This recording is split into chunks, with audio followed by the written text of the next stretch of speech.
Bienvenidos a la consulta de MCA con una servidora, la doctora Erika Pérez.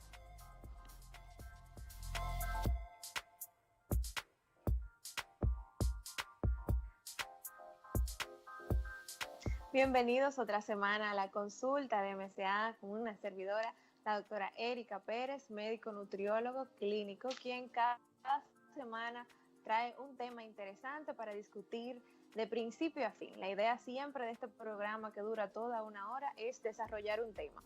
Y cada semana me acompaña un invitado virtual que nos regala una hora completita de su tiempo para discutir ese tema que a ustedes les interesa, que me han compartido por las redes sociales o que de alguna forma está competente a discutir porque verdaderamente forma parte de nuestro día a día. Hoy me acompaña el doctor José de Jesús, otorrinolaringólogo. Bienvenido, doctor, por primera vez a la consulta de MCA. Buenas noches, doctora Pérez. Encantado de que me hayas invitado a tu programa. Un placer. Qué placer, qué verdadero placer.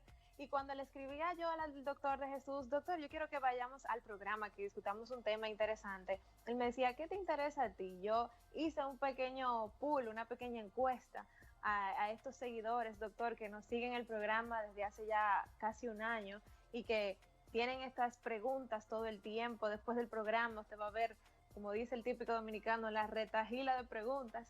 Y en este caso resaltaron algunos temas de su área: sinusitis, tinnitus y vértigo posicional como los principales tópicos que son de interés, de pronto son verdaderamente frecuentes en su consulta. Como son temas amplios, usted sabe, yo estoy segura que si vamos a un congreso de otorrinolaringología, hablar de sinusitis puede tomar un día completo y así de los otros. Así que vamos a buscar la manera de sintetizar esa información que al paciente le compete verdaderamente saber para que pueda manejar su enfermedad y pueda instruirse adecuadamente cuando esté buscando el soporte. Si empezamos por sinusitis, doctor, como el primer punto a discutir, yo encuentro que este término se utiliza de una manera demasiado generalizada. Cualquier tipo de congestión, ay, tengo sinusitis, oigo también rinitis. ¿Podemos definir qué es realmente sinusitis y cómo está la epidemiología, la tasa de frecuencia de este tipo de condición?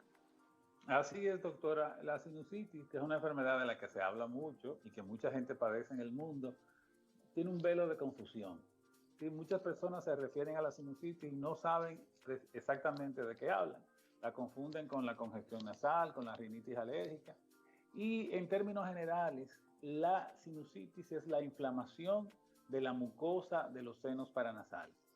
Imagínate, cuando hablamos de senos paranasales, es una parte de la anatomía de la cara, de nosotros, de nuestra cabeza, que la mayoría de las personas no pueden ubicar, ¿sí?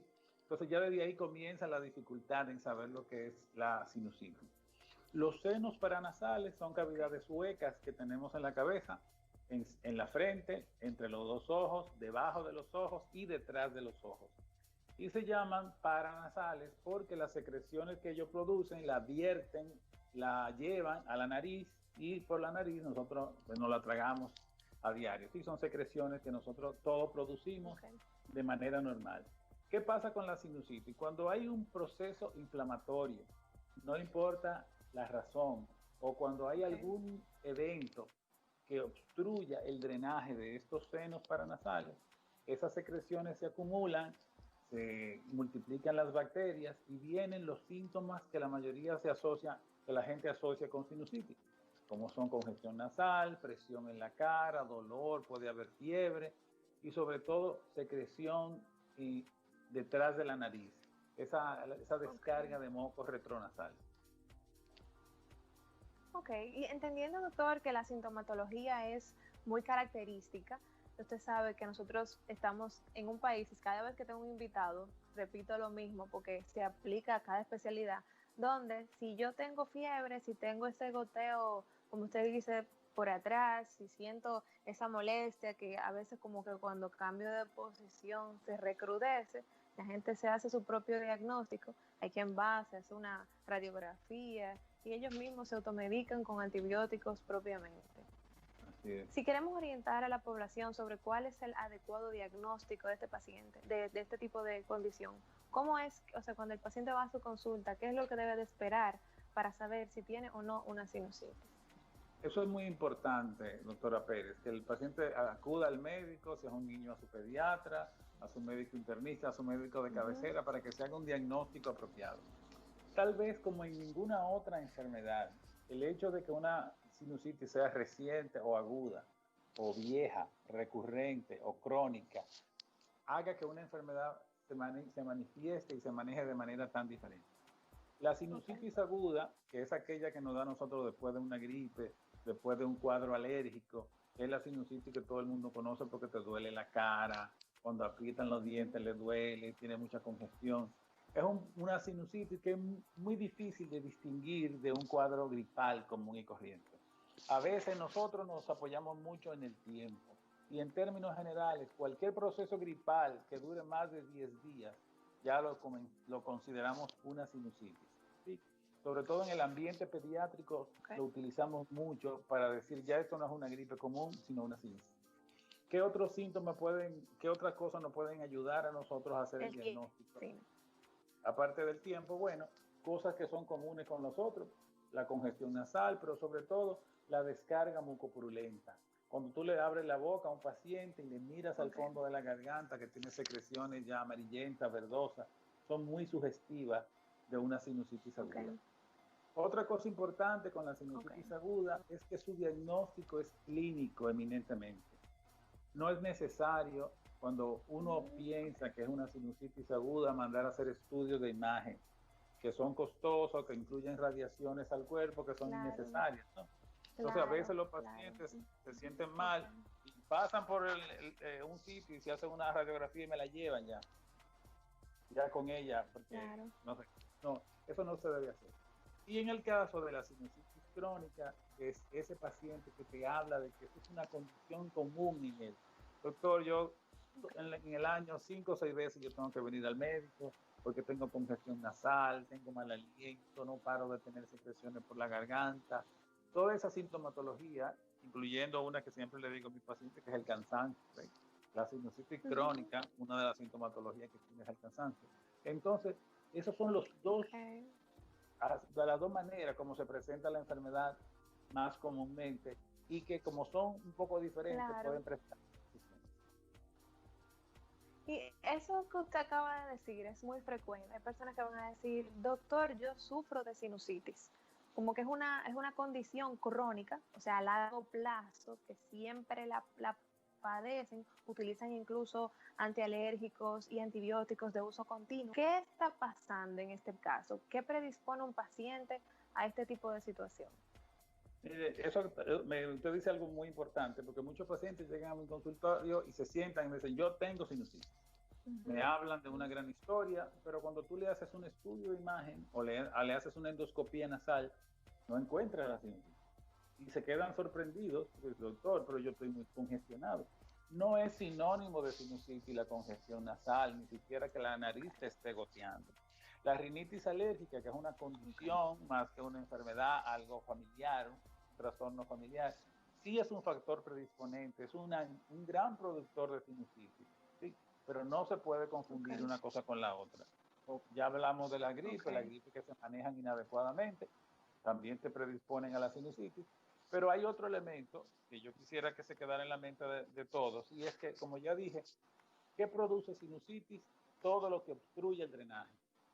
Y en ocasiones ese drenaje se obstruye por la inflamación, por una gripe o por una alergia, pero también hay muchas personas que tienen ya de manera congénita, su anatomía no fue bien hecha, no se realizó de la manera adecuada, y esos pacientes tienen trastornos para drenar las secreciones. Y esos son los pacientes que probablemente van a acabar en cirugía para drenar, para mejorar el drenaje de las secreciones.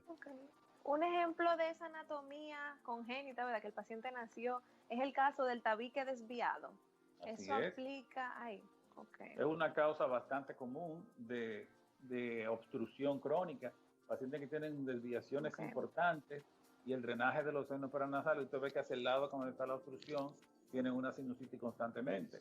Hay otras alteraciones anatómicas que no son desviación, como puede ser la poliposis nasal, o puede ser también de por sí ya un mal drenaje una puerta, vamos a decir, para llamarlo de alguna manera, una puertita muy estrecha por donde tiene que salir el moco.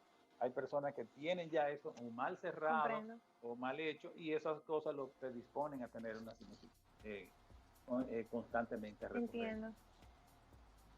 Y en todos los casos, doctor, el tratamiento de la sinusitis, por ser un procedimiento, por ser una condición inflamatoria, una enfermedad inflamatoria que produce, como usted dice, esas secreciones purulentas que son muy características de la sinusitis, ¿es antibioterapia el tratamiento o en ocasiones, por ser de uso, por ser una situación que es crónica, sea por anatomía o por una sobreexposición o lo que sea, hay otra línea de manejo? Sí, siempre el manejo de la sinusitis es con antibióticos. Muchas personas me dicen, Okay. sí, pero si comienzan como una gripe, volvemos al inicio. La gripe, la infección viral, fue lo que produjo la inflamación que retuvo las secreciones. Pero finalmente la sintomatología se instala cuando hay la sobreproducción bacteriana. Entonces, por eso siempre el manejo de la sinusitis es con antibióticos. Inclusive, cuando un paciente uno lo considera ya para cirugía, es un paciente que debe haber sido manejado con los antibióticos adecuados durante el tiempo adecuado. ¿Sí? Okay. No se sienta un paciente frente a mí, me hace su historia, okay, y yo le digo, bueno, mañana te opero, ¿no? Hay que manejarlo bien porque cuando se usa un tratamiento adecuado, muchos de los casos van a ceder. Claro, excelente. Doctor, tenemos que hacer una pequeña pausa, claro, pero volvemos con estos temas tan interesantes en la consulta de MCA.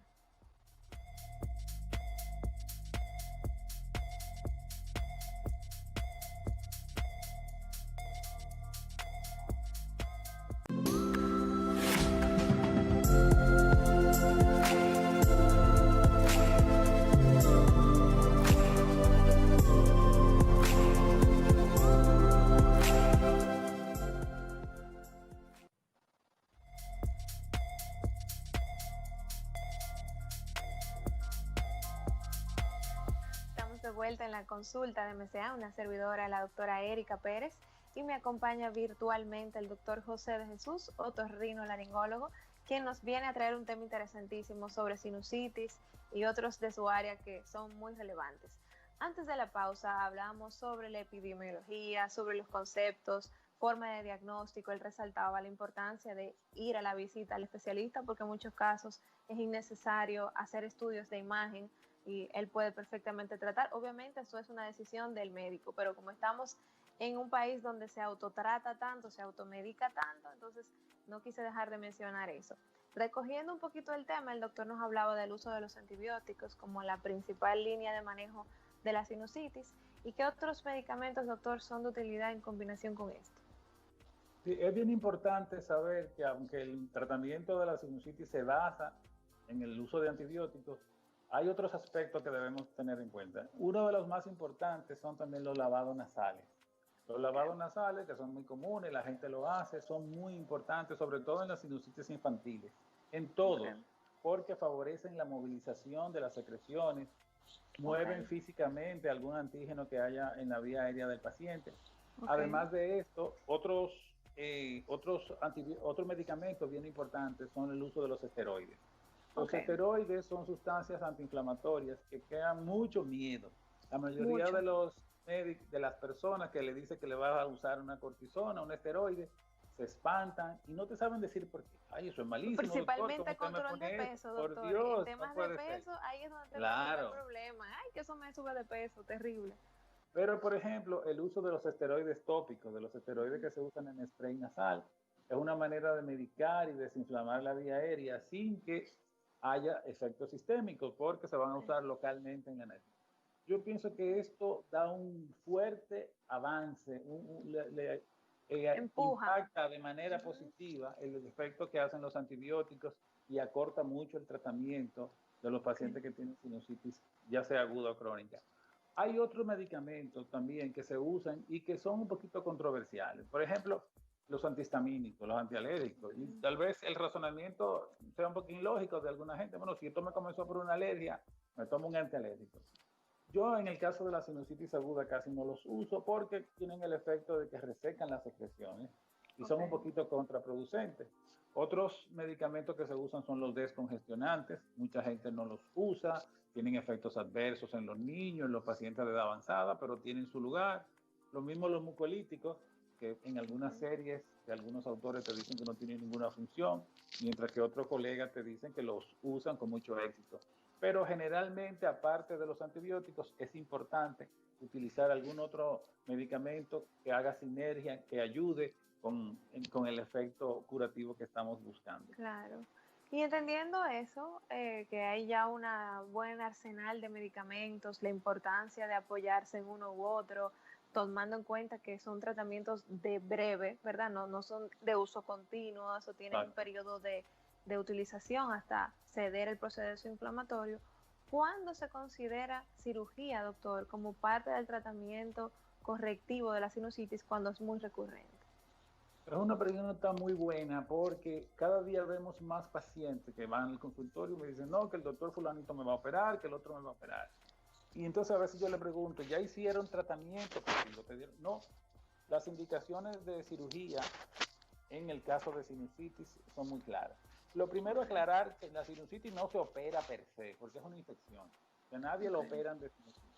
Se te va a operar para mover el fenómeno obstructivo. Ya sea el tabique nasal enderezándolo, ya sea quitando pólipos, ya sea abriendo lo que se llama el ostium de los senos paranasales. ¿Sí? Son procesos quirúrgicos que son muy modernos, que son muy poco agresivos, no como eran en el pasado. Todavía hay gente que llega a mi consultorio de avanzada edad y me dice, no, que a mí me levantaron media cara hace 25 años, 30, 40 años por una cirugía, yo no quisiera. Hoy día estos procedimientos se hacen endoscópicos y son muy eficaces y con muy poco índice de complicaciones. ¿A qué usted se refiere, doctor, con endoscópicos? ¿A través de la nariz, a través de la boca? A través de la nariz son endoscopios muy finos, que se ha avanzado mucho, se llegan a todos los senos paranasales, inclusive sin necesidad de abrir. Sin necesidad de abrir, muchos de las cirugías que hacemos los otorrinos sirven de paso para que los neurocirujanos lleguen a la base de cráneo. O sea, es mucho lo que se ha avanzado, son instrumentos muy pequeños y de alta precisión. Excelente. O sea que no tenemos que temer en caso de que se amerite la necesidad de operar. Doctor, y si queremos pasar a algo que está por ahí mismo, ¿verdad? Porque otorrino es todo, ¿verdad? Todo cero paranasales. El tema del tinnitus es una condición que es muy molestosa para los pacientes que la padecen, porque es esa, bueno, no me voy a adelantar. Díganos usted cómo se define, porque al final ellos le van a decir, es un pito, es como un chirrido, yo siento como si yo tuviera un sonido fijo. ¿Qué es un tinnitus, doctor? ¿Por qué ocurre eso? ¿Cuál es la tasa de pacientes que lo tienen? Porque es bastante alta, por lo menos de acuerdo a mi experiencia y eso que yo no estoy en la consulta de otorrino. Cuéntanos un poquito sobre eso. Mira, me metiste en un tema difícil en otorrino. Es uno de los temas más escabrosos en la consulta de otorrino. Y una de las cosas principales es que inclusive su definición es difícil. Comenzando con que tinnitus es una palabra inglesa. ¿Sí? El término en español, el término castellano es acúfeno. ¿Sí?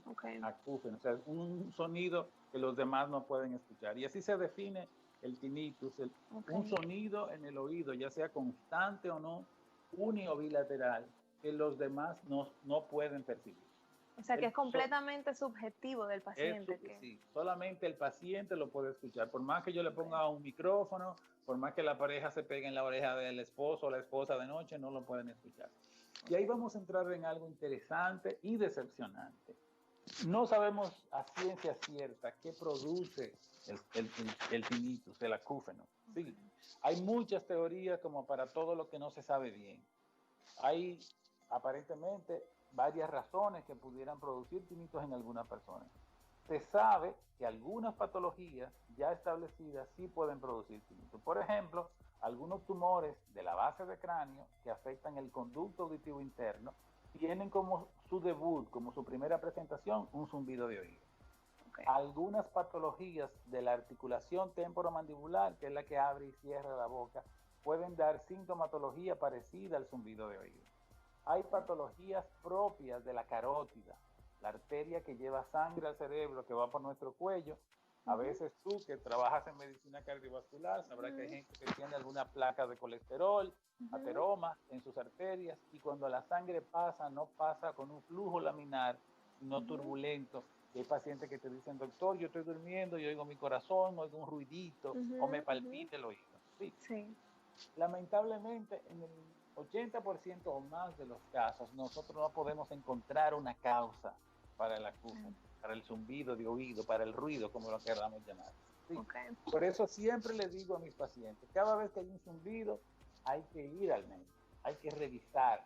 ¿Sí? No vale con que mi tía lo tiene o el otro. ¿Por qué? Porque lo principal es descartar una causa importante que pudiera poner en peligro la vida del paciente. Lógico. Lamentablemente, a veces es lo único que podemos hacer y decirle al paciente y darle su loma de estudio. Mire, doctora Pérez, lamentablemente no hay nada, pero entonces se quedan, y el doctor, y el ruido, yo vine por el ruido, nosotros estamos felices porque no tienen nada grave, y el ruido. La otra parte importante del zumbido de oído, del acúfeno, del tinnitus, es el daño psicológico que puede hacer en algunos pacientes. El zumbido de oído produce mucha angustia, mucha desolación, mucha ansiedad en los pacientes. Solamente el que ha tenido zumbido o trabaja con pacientes con zumbido puede saber la magnitud y el daño que puede hacer psicológicamente a un paciente. Yo siempre digo que hay varias cosas que me llaman la atención con los años.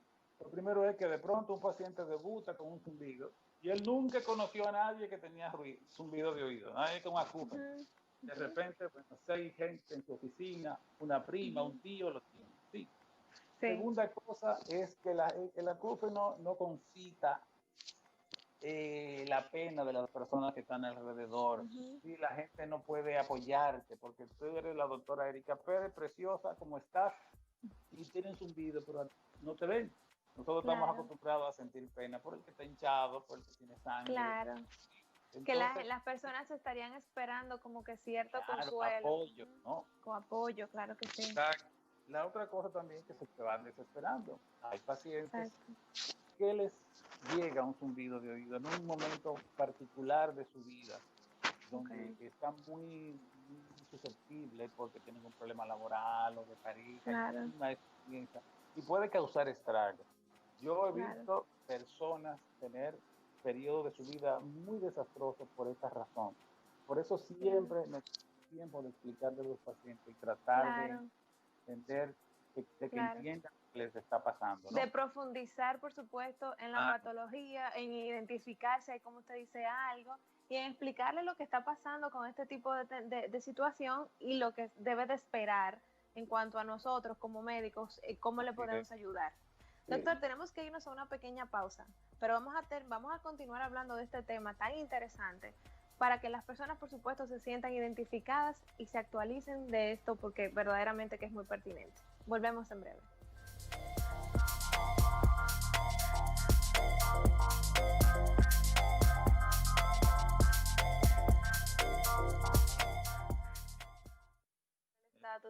Sí, es muy...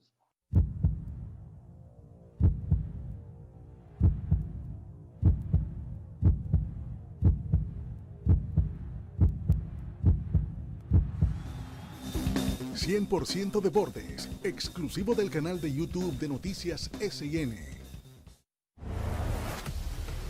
El verdadero periodismo se vive y se siente en cada acontecimiento. No tiene restricción de tiempo ni lugar. Esa entrega, ese trabajo con rigor en equipo, se vive 24 horas al día.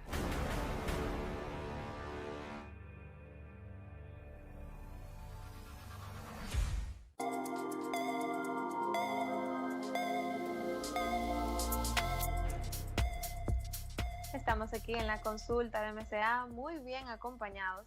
Hoy la doctora Erika Pérez, o sea, yo estoy acompañada del doctor José de Jesús, otorrinolaringólogo, que nos acompaña hoy discutiendo temas interesantes. Eso no dice bien acompañado, pero realmente no estamos acompañados nada. Esta virtualidad nos tiene confundidos a nosotros, doctor. Usted sabe que antes de la pausa, el doctor hablaba de un tema muy serio. Aunque estamos aquí muy cómodos, gracias a Dios, conversando y amenamente, él hablaba sobre el tinnitus o acúfeno, que así es como se llama en castellano, y es ese zumbido, esa sensación que el paciente tiene de que escucha algo y el doctor no necesariamente puede ayudarlo en cuanto a que no lo puede escuchar ni nadie. Oigan eso me pareció muy interesante. Y más que nada, reforzar la importancia del soporte de este tipo de pacientes, del apoyo que debe dársele, porque tiene un impacto muy importante a nivel psicológico. Doctor, este paciente que usted ya ha descartado todo tipo de patología que, como usted dice, puedan atentar contra su vida, ¿qué estrategia o qué alternativa, aunque sea mínima, usted le ofrece para minimizar un poquito esa afección, esa molestia? Sí, una de las cosas más importantes del paciente es enseñarlo a controlar la ansiedad. A veces necesitamos mandarlo con algún psicólogo que tenga experiencia en esto para que el paciente logre canalizar esa ansiedad que tiene, ejercicios de relajación. Sí. En ocasiones también se le manda que hagan terapia, que hagan ejercicio, que participen en actividades externas. Algo interesante, y que te hablo un poquito del grado de ansiedad de esto, es que otra cosa que yo he visto con los años, el zumbido siempre es igual. Siempre es igual. Es estable. Pero el estado de ánimo del paciente lo percibe diferente. Yo tengo muchos pacientes que me dicen, doctor, pues yo me fui de fin de semana y yo ni lo escuché. Por allá no lo oí. Y desde que llegué a la capital, que llegué ahí al peaje, que había un lío de carro, ahí me arrancó de nuevo, ¿no? Pero él nunca se fue el zumbido, siempre está ahí. Otra cosa importante es que hay muchos productos que prometen que van a curar el zumbido. La red está llena, muchísimas páginas diciendo que esta gotita, que esta pastilla, que inclusive algunas se anuncian en revistas serias. Pero hasta ahora nada, ningún tratamiento ha demostrado ser 100% eficaz en el manejo del zumbido, del acúfeno, ¿no? Entonces es importante no dejarse llevar ni gastar dinero, que algunos son muy costosos. Se está investigando mucho en el mundo. Muchos centros en Estados Unidos y en Europa tienen grandes estudios que están llevando a cabo, pero todavía al parecer no tenemos nada que sea 100% eficaz. Se está trabajando mucho a nivel de condicionamiento, a nivel de condicionamiento cerebral, exponiendo al paciente a ruidos de diferentes cosas, pero hasta ahora no tenemos nada. Una de las cosas más importantes que le indico siempre a mis pacientes es que, sobre todo los que tienen problemas para dormirse, que son los casos más severos, que no estén en silencio. Evitar el silencio es una de las cosas más importantes, ¿no? Gracias a Dios vivimos en una ciudad que se presta a eso, para evitar el silencio. Qué difícil, ¿verdad? Sí. Pero prender el aire acondicionado, poner el abanico, poner música para... o como en los bebés, que se utiliza un sonido negro, o un sonido blanco, perdón, el white noise, que puede perfectamente ayudar a desviar un poquito ese sonido. Hay personas que utilizan también sonidos como de la lluvia o de un abanico, todo eso perfectamente pudiera.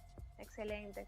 Y lo más importante que usted dijo, porque eso se ve en nutrición, eso se ve en cardiología, eso se ve en dermatología, que son la cantidad de brebajes y pastillas sin ningún tipo de aval científico, sin ningún tipo de aval de algún tipo de, vamos a decir, seguridad en cuanto a que no va a tener ningún efecto adverso. Esto es muy importante evitarlo porque el oído es muy sensible, ¿verdad? Sabemos de lo delicado que es. Y siguiendo con la línea del oído, doctor, el otro tema que no quiero dejar de mencionar es el tema del vértigo, que muchas veces, y obviamente la palabra vértigo es una palabra amplia en otorrinolaringología, ¿verdad? Entonces, me refiero más al vértigo posicional. Cuéntenos un poquito, doctor, sobre por qué ocurre esto, qué tan frecuente es, si hay algún sexo femenino o masculino que sea más frecuente. Cuéntenos. Bueno, el vértigo es un tema que a mí en lo personal me gusta mucho, me apasiona el vértigo, también porque los pacientes con vértigo llegan muy angustiados. Y tú que eres médico y yo, nosotros nos gusta ayudar a la gente. El que viene muy triste, muy apenado, poderlo ayudar, ¿no? Y entonces, en esta patología, uno puede hacer eso. Vamos a darle un poquito para atrás a la palabra vértigo. Vértigo tiene dos acepciones, el miedo a las alturas y ese síntoma donde los pacientes perciben un movimiento que los demás no perciben. ¿Sí? Y ese es el vértigo. El vértigo es un síntoma, una alucinación de movimiento. ¿Por qué alucinación? No porque el paciente está loco, sino porque tú tienes un vértigo Y tú ves que todo se mueve, que el piso se hunde, pero las personas que están alrededor tuyo no lo perciben. Están normales, claro. Y ellos lo perciben, es un terremoto y hay que correr. Sí. Exacto, entonces, exacto. Pero los demás no lo perciben. Y esto es algo, ahora viene algo muy interesante. Nosotros tenemos un sistema que se llama el sistema vestibular que nos mantiene en equilibrio. Que por más que nosotros nos volteemos la cabeza y nos bajemos a buscar algo, siempre nos mantiene en equilibrio. Okay. Tú hablaste del vértigo postural, que es el que vamos a hablar en esta ocasión, pero hay muchas enfermedades que producen diferentes vértigos. Okay. Otro vértigo muy famoso es el vértigo de Meniere, que no es el más popular, no es el más frecuente, pero es el más popular, porque todo el que se marea un poquito, él dice, o dice su médico, que tiene vértigo de Meniere. Meniere, así es. Fuera, si tuviéramos que ver cuántos seguidores tiene en la red, sería buenísimo, ¿no? Sí, verdaderamente, Meniere. Un influencer en Meniere, porque todos los vértigos son de décadas y décadas. Claro. Sí. Yo diría que los dos vértigos más frecuentes son el vértigo posicional, que diríamos que es como el 60%, y el vértigo de Meniere, que es como el 30%. Ya los otros vértigos, las otras causas de vértigo, son mucho menos frecuentes. Y vamos ahora a pasar al vértigo vestibular. Nosotros tenemos en nuestros oídos una parte que se llama oído interno. Y en el oído interno hay una parte que parece una medusa, que están los conductos semicirculares. Todo el mundo en la escuela lo vio, porque nos dan eso en la escuela, en quinto grado, en el bachillerato damos biología y nos enseñan eso. En los conductos semicirculares son unos tubos huecos que van llenos de un líquido que se llama la endolinfa. Y en esa endolinfa viajan unos cristales que se llaman los otolitos. Esos cristales van viajando feliz ahí, pero un buen día uno de ellos se sale de su sitio. Yo le digo a la gente, imagínense que de su vaso de whisky con hielo un hielito salga y ahí viene y descontrola todo. Eso conlleva una gran cantidad de hechos químicos y físicos dentro de lo que se llama el sistema vestibular, que conllevan en que nuestros ojos se muevan de manera involuntaria dentro de la órbita. ¿Sí? Y ese es el mecanismo por el que nosotros vemos la cosa girar y el piso se hunde. Es un movimiento involuntario de los ojos. Involuntario, se llama nistagmo. Por eso siempre tú le dices al paciente, doñita, señor, señora, jovencita, cuando le vuelva a dar, no cierre los ojos. Y ahí casi te quieren matar. ¿Cómo, doctor? Si yo no cierro los ojos, me muero. No es cierto. Lo que produce esa sensación, lo que te hace ver las cosas saltando o girando, son tus ojos. Por eso, si tú fijas la vista en un punto lejano, vas a tomar el control de ese vértigo y vas a poderlo frenar. El vértigo siempre es autolimitado, nadie se queda como... Con el vértigo activo, ¿verdad? El vértigo se quita solo. Siempre es episódico en la mayoría de los casos, aunque hay algunos que pueden ser muy largos. Que pueden ser más duraderos. Más duraderos. Entonces, eso es una de las principales razones. Yéndonos al vértigo posicional, hay dos tipos principales, que son conducto semicircular posterior y lateral. Deme un segundito, doctor, antes de discutir esos dos tipos de vértigo vestibular o posicional, que me están pidiendo una pequeña pausa, doctor, pero volvemos para ampliar un poquito más sobre eso. Interesantísimo.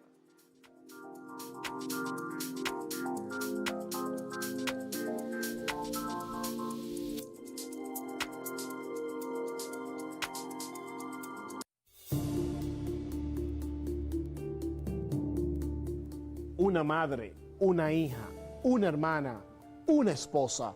Es un amor especial y único que solo puede ser devuelto con amor real. Tengo el privilegio de vivir ese amor con todas. Haz como yo y no maltrates a una mujer que pudiera ser una de esas.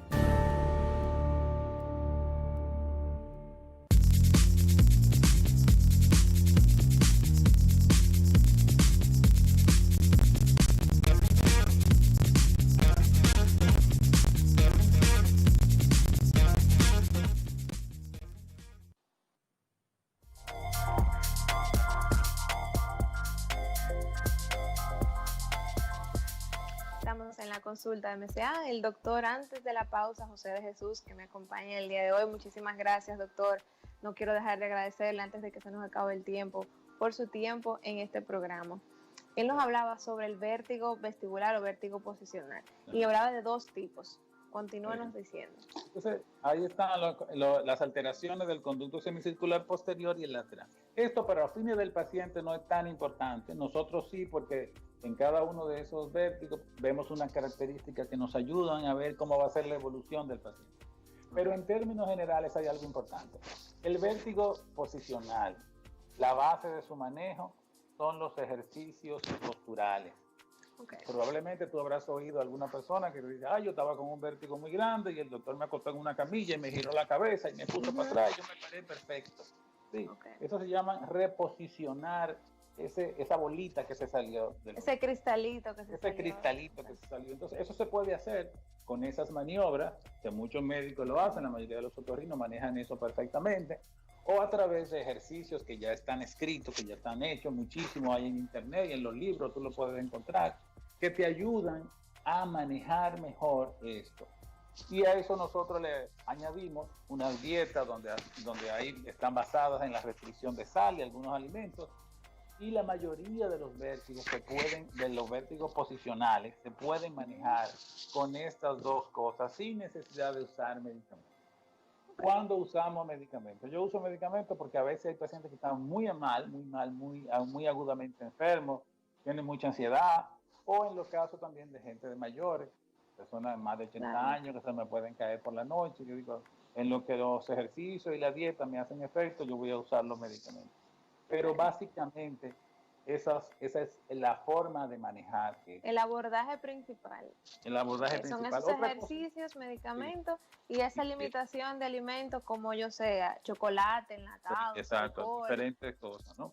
Exacto. Algo interesante también es que muchos pacientes que tienen vértigo fueron niños que se mareaban en los carros. Es una de las preguntas que yo le hago más. Entonces María, doctor, en mi casa mi mamá tenía que andar con una toalla de que yo me montaba en un carro. Entonces cuando tú vienes a ver, hay historia familiar también, de que se mareaban cuando estás investigando un vértigo del tipo que sea, no estoy hablando en términos generales. Eso es muy frecuente, ¿no? Otra cosa también es que a veces los pacientes comienzan a tener ya algún dato de que bien se aproxima una crisis vertiginosa y a veces no la saben detectar. Algunos pacientes cuando vienen, yo les digo, ¿y usted no había notado que en las últimas semanas chocaba mucho con las cosas? Ay, sí, doctor, estoy lleno de moretones porque donde quiera choco. Sí. Hay una manifestación de alteración vestibular que es irse de lado caminando, que se llama lateropulsión, que también es muy común en los pacientes cuando tú le haces la prueba que se ponen a caminar, se te van de lado por el desequilibrio que hay en un oído que tiene un problema y el otro no, y el paciente se va caminando. Se desequilibra. Se desequilibra, sí, porque algunos lo que te dicen más es que todo le gira, pero hay gente que no me gira nada, yo lo que pasa es que no puedo estar de pie, me voy de lado. Dependiendo del sitio de localización del daño en el oído del paciente, va a tener una u otra manifestación. Excelente. Wow, doctor, la verdad es que es bastante versátil la forma en la que puede presentarse este vértigo. Es ideal que en el momento en el que el paciente sienta cierto mareo, inmediatamente vaya al especialista, porque es frecuente también que estos síntomas el paciente piense que tiene algún problema cardiovascular o que tiene algún problema neurológico, y lo último probablemente que piense es que es algo auditivo, y lo mejor que es algo que se autolimita, como usted dice, que cederá eventualmente, pero es muy desesperante en el momento y obviamente se pone uno loco pensando que podría ser algo mayor. ¿Usted de todas formas siempre descarta alguna otra causa de este vértigo o simplemente con ese examen, esa evaluación de los movimientos involuntarios del ojo ya esos diagnósticos? Mira, Erika, ha hablado algo muy importante, muy importante. Imagínate que yo no soy otorrino y que tú no estás en MSA, cardiología, que tienen unos cardiólogos excelentes que manejan todo bien. Imagínate que llega un médico a una emergencia cualquiera. Entonces es bien importante que la persona que recibe el paciente lo valore desde el punto de vista cardiovascular o neurológico también. No nos podemos dejar, siéntese ahí, déjeme llamar al doctor de Jesús que viene a las 5 de la tarde, ¿no? Porque pudiera ser que ese paciente que manifieste que está mareado, no sea mareo lo que tenga, que tenga alguna alteración cardiovascular o neurológica. Correcto. Entonces nosotros ya en la consulta generalmente tenemos la suerte que ya te dicen, no, ya yo tuve en la emergencia, ya me vio fulanito de tal, ya me hicieron un electro, pero en el momento nosotros tenemos también herramientas para saber cuándo no se trata de un vértigo y que pudiera ser un problema cardiovascular o un paciente que de repente te dice, sí, doctor, yo me mareé, pero perdí la conciencia. Claro. Entonces ya decimos, hey, ya eso no es un vértigo. Es algo Por más, definición, claro. el vértigo no hay pérdida de la conciencia. O yo tuve un mareo y me desorienté, yo no sabía dónde estaba. ¿Sí? Claro, Entonces hay muchos datos donde tú puedes derivar correctamente al paciente y decir, mire, esto no es un problema vestibular. Yo pienso que eso es un poquito de muy importante. De historia clínica, la parte de la evaluación, claro. Clínica. No se puede, eso es importantísimo, que el paciente sea lo más explícito posible, pero también que le dé la oportunidad al clínico de tomar la historia y poder orientar ese diagnóstico. Y no eso dar por sentado inmediatamente que es un vértigo. Claro, que sí, claro. Sí, porque a veces, y como decimos en medicina, si no lo pensamos, no lo diagnosticamos. Entonces lo más importante es tenerlo todo dentro del arsenal de opciones para hacer un adecuado tratamiento. Doctor, el tema estuvo interesantísimo, no me va a creer que se nos acabó el tiempo. Yo le voy a agradecer inmensamente su participación en el programa y lo voy a dejar en queue para que nos venga con otro tema interesante a la consulta de MCA. Un verdadero placer, de verdad. Nos hablamos de cosas que no me gustan tanto, pues a mí también se me va el tiempo. Se nos vuela cuando se habla con tanta pasión. Yo realmente disfruto muchísimo hablar precisamente por eso de prevención y de este tipo de cosas, porque estoy segura que a todos les va a aprovechar muchísimo. Un abrazote virtual y nos vemos en la próxima. Chao, gracias. Chao. Bueno, bye, bye.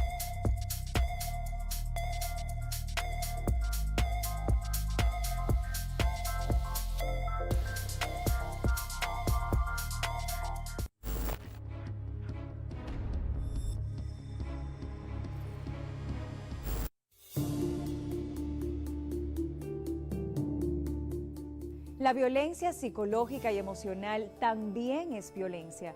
Identifica a tiempo los primeros signos, establece límites y no toleres su evolución. Amarse y respetarse es fundamental en la lucha contra la violencia de género.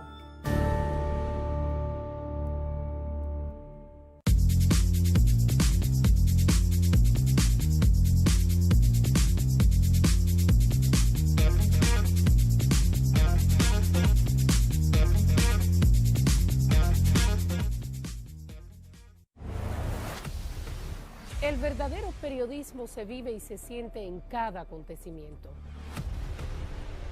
No tiene restricción de tiempo ni lugar. Esa entrega, ese trabajo con rigor en equipo, se vive 24 horas al día.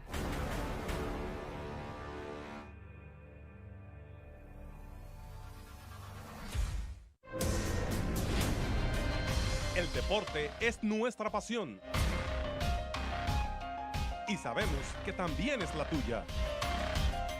Te invitamos a que nos acompañes a disfrutar del mundo deportivo. Aquí en Deportes SIN.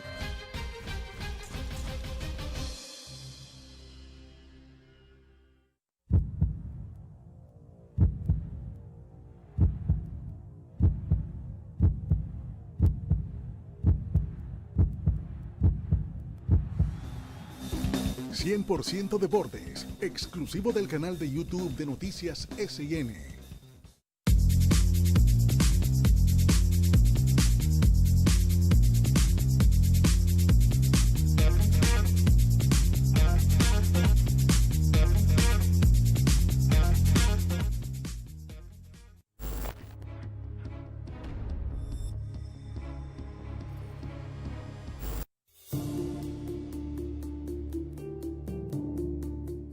No es cierto que la mujer es el sexo débil.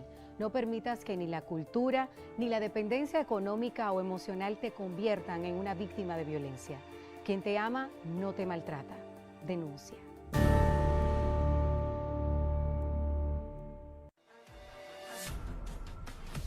El periodismo de investigación asume la búsqueda en profundidad. Asume los retos y los riesgos y no se detiene ante aquellos que quieren ocultar la verdad.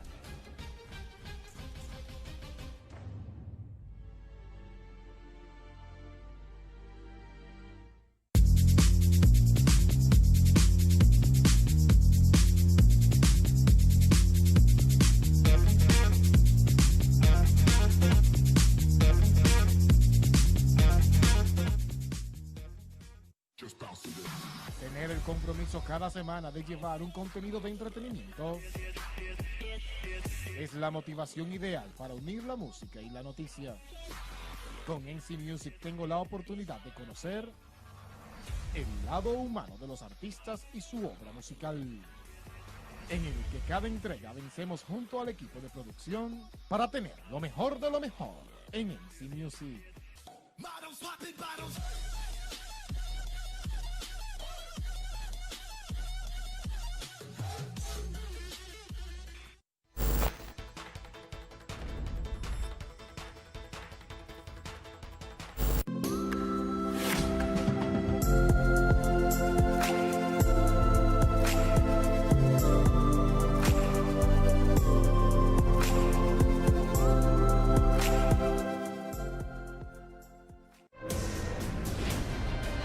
El deporte es nuestra pasión. Y sabemos que también es la tuya. Te invitamos a que nos acompañes a disfrutar del mundo deportivo Aquí en Deportes SIN.